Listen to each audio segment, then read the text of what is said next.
Bom, eu acho que tem duas questões que estão colocadas nesse debate, que são de natureza diferente.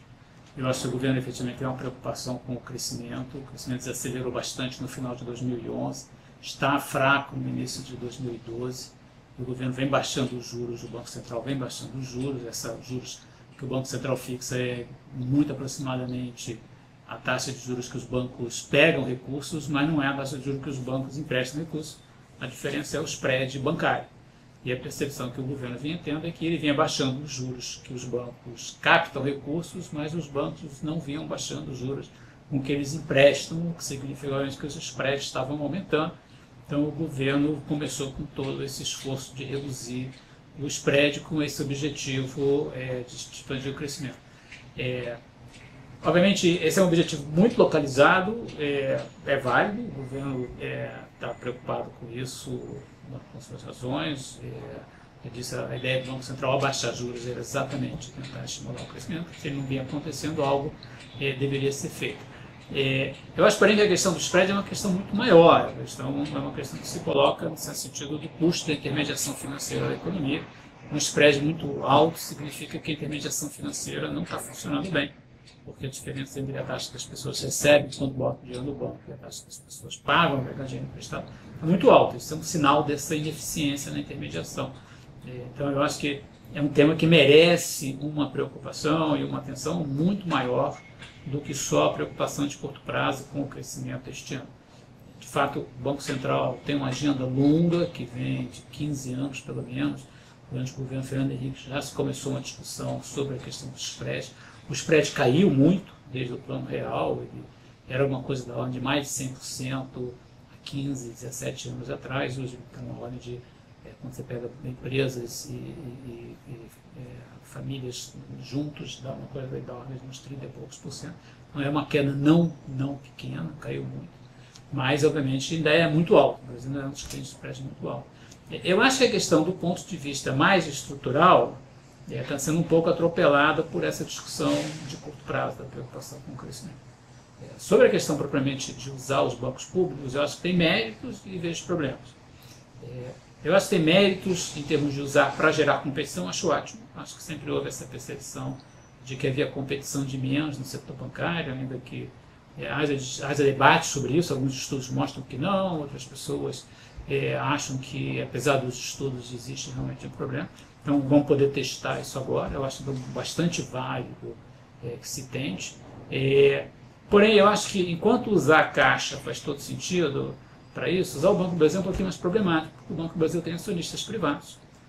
Faz pouco tempo o governo vendeu 1/4 das ações do Banco do Brasil no mercado para acionistas privados, à época com um discurso de que o banco seria gerido de forma comercial, sem interferência política, e obviamente tem um custo. Seguir a política do governo de baixar juros, gerar competição, vai reduzir a rentabilidade do Banco do Brasil.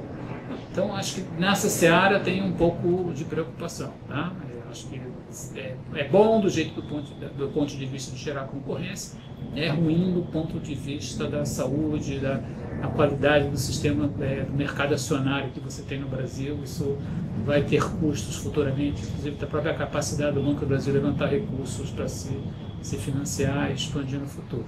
E por fim, como eu disse, eu acho que existe uma agenda muito mais ampla que vai além da concorrência. Os impostos da intermediação financeira são muito altos, o Brasil tem uma taxa de inadimplência muito alta quando se compara com outros países em desenvolvimento. Então, os custos do sistema financeiro são muito altos. Então, eu tenho um pouco receio que essa agenda que faz sentido de gerar competição, ela acabe ficando só nisso e não se faça uma coisa mais estrutural, que demora um pouco mais de tempo, mas também é importante envolvendo imposto, envolvendo custos, envolvendo essa inadimplência que é muito alta.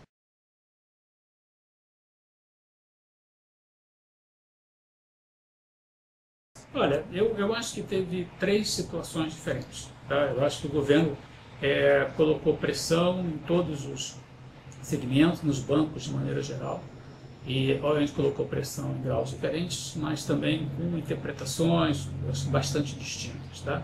Como eu disse, eu acho que a Caixa Econômica Federal, como é um banco 100% do governo, ele no fundo ser usado como instrumento de política pública tirando preocupações de transparência, com o fato de que você acabe não dando dinheiro emprestado, porque daqui a 2 anos vire uma inadimplência e o governo tem que colocar dinheiro para resgatar esse prejuízo. A gente sabe que a Caixa Econômica Federal quebrou uns anos atrás e precisou de uma enorme capitalização do governo para poder voltar a ter solvência, né?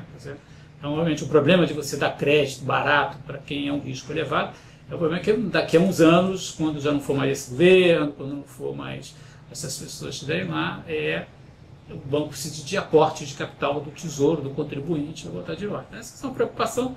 Acho que não tem nenhuma evidência de que seja agora essa questão, que isso esteja ocorrendo. Eu não estou de forma nenhuma dizendo isso, mas estou dizendo que essa é uma preocupação, mas que a Caixa, como um banco 100% do governo federal, faz sentido que o governo a utilize com esse objetivo de aumentar a concorrência. O Banco do Brasil já é um problema um pouco diferente pelo que eu mencionei. É um banco que tem acionistas privados, é um banco que o governo era o único acionista e lançou ações no mercado não faz muito tempo, faz bastante pouco tempo, e exatamente lançou com argumentos de que não haveria esse tipo de intervenção. Então, na medida em que você vai reduzir o lucro do banco, porque o banco agora vai não apenas cuidar das suas atividades normais, mas vai cuidar também de atingir um objetivo do governo de gerar concorrência, você começa a ter problemas de governança corporativa que eu acho que mereceriam algum tipo de reflexão sobre isso. Deixa eu dar um exemplo. O Banco do Brasil também dá crédito agrícola a taxas subsidiadas, mas ele não atrapalha a sua rentabilidade porque ele recebe um dinheiro que vai no orçamento público para compensar a taxa de juros. Dessa maneira, ele cumpre um papel de política pública, mas sem prejudicar os seus acionistas. Tá certo? Se você faz um papel de política pública sem qualquer tipo de compensação, os acionistas estão pagando um pedaço da conta, e aí eu acho que, como eu disse, tem problemas de governança. Em relação aos bancos privados, eu acho que aí é muito importante o governo andar com bastante cuidado, no sentido de que os bancos privados têm direito a fixar suas taxas de juros e os spreads onde eles quiserem. Tá certo? Obviamente, se gerando competição via Caixa e Banco do Brasil, eles podem levar prejuízo e vão mudar, e é legítimo que o governo atue dessa maneira. Tá? Agora, propriamente dizer para os bancos privados aonde eles devem fixar os juros, eu acho que isso é uma coisa que o governo deveria tentar fazer mais via competição do que propriamente em contato direto com as empresas privadas. Eu acho que um sistema de mercado o mais razoável que efetivamente existe uma separação entre uma coisa e outra, da mesma maneira que seria errado a empresa ir atrás do governo para pedir um favor para isso, ou para pedir um favor para aquilo. Certo? Eu acho que o público e o privado tem que ter uma separação bastante clara, com muita transparência. Tá? Então eu acho que esse cuidado tem que ser colocado. Obviamente o que não impede que se trabalhe numa agenda, como eu disse, de médio prazo, de melhoria das condições que fazem com que a intermediação financeira seja tão cara, né? Que exista um spread tão elevado no Brasil, como de fato existe. E como eu disse no início, é legítimo que o governo tenha uma preocupação com isso, porque a intermediação financeira é uma coisa essencial para o desenvolvimento econômico. Mas eu só acho que isso deve ser feito via regulação, via políticas públicas, até o uso de instrumentos como a Caixa Econômica Federal, e menos eu acho que com pessoas, reuniões, ou seja lá que tipo de alternativa que se queira recorrer.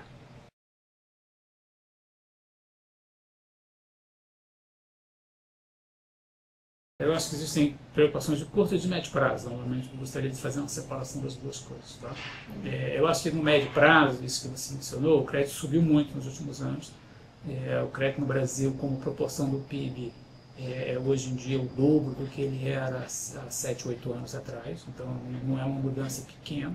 O PIB nesse período cresceu. Então se ele dobrou de participação, que ele cresceu muito mais rápido do que o PIB e, consequentemente, cresceu muito mais rápido do que a renda das pessoas, que é, obviamente, o que no final do dia faz com que as pessoas possam pagar esses empréstimos. Mas existe uma preocupação. Quando você compara com outros países, você vê que o crédito no Brasil ainda não é tão absurdamente alto assim. É alto quando a gente compara com o México, com a Argentina, mas, por exemplo, o Chile tem uma taxa mais alta, países europeus têm todas taxas muito mais altas, na Ásia também que a gente. Só que a grande diferença entre a gente e esses outros países não é o crédito ao consumo, é o crédito para a compra de imóveis, que é um crédito em taxas muito mais baixas, prazos muito mais longos. Então, se disser para mim que o que vai expandir é o crédito imobiliário, as pessoas vão passar a ter a sua própria casa, deixar de pagar aluguel, eu acho isso saudável.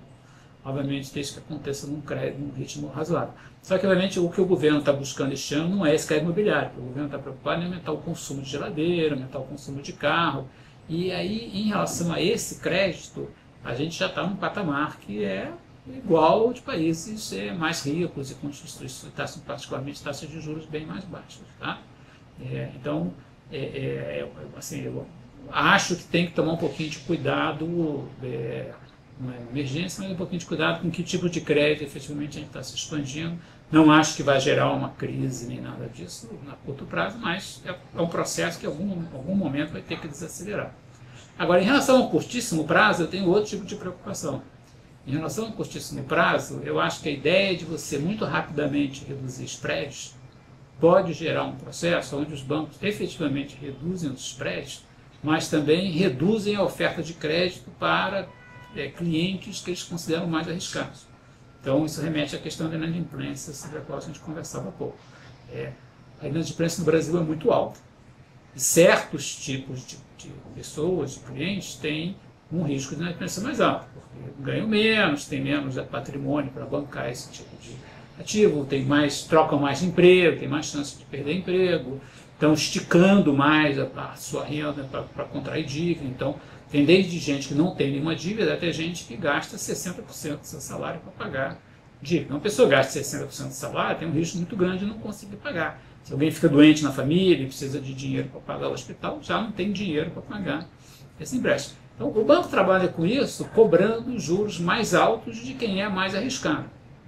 Se você começa a criar uma pressão muito grande para que ele reduza os juros, a coisa normal que ele vai fazer é deixar de dar crédito para essas pessoas que são mais complicadas.